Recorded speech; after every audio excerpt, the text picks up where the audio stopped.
જય માતાજી, હર હર મહાદેવ.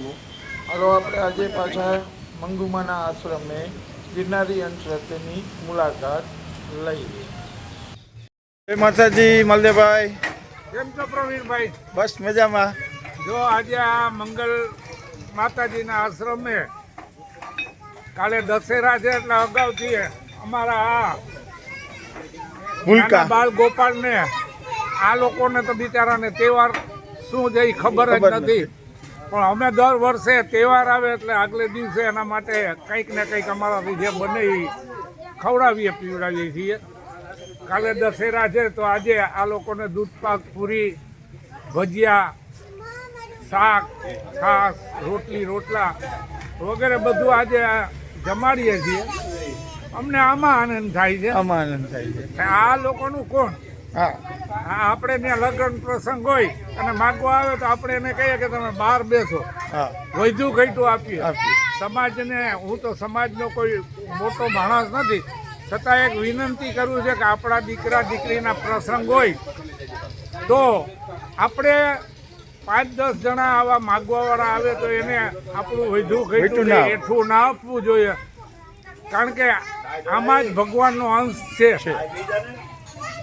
તો આની 5-10 થાળી છે ને, આપણે અઠવાડિયામાં આટલું બધું જાતું હોય છે તો 10 થાળી બનાવી અને બારોબાર ભલે આપણે ભેગા ન બેસાડીએ તો બારોબાર વ્યવસ્થિત જમાડીએ તો બહુ સરસ જ લાગે અને દેવતાનું અપમાન ન થાય અને આ લોકો એક સંતોષપૂર્વક જમે. આવી મારી એક ખાસ વિનંતી છે.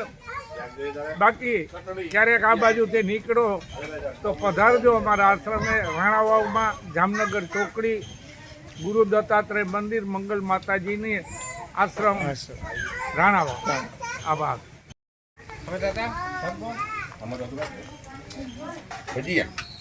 આમાં આજે દૂધપાક બનાવ્યો મસ્તીનો, જો કાજુ બદામ નાખીને, પછી ચટણી છે. હા, એક ભજીયા ગરમા ગરમ માંથી આવે છે, બને છે. પૂરી એ ગરમા ગરમ તમે જોવો આમ. પછી રોટલા છે બાજરાના ને ઘઉંના. શાક ખોલો દેવસીભાઈ, શાક ખોલો. હાલો, આ શાક ચમચો ભરો. સેવ ટમેટાનું શાક ચમચો ભરો ને. હા, એક સેવ ટમેટાનું શાક અને આમાં છાશ.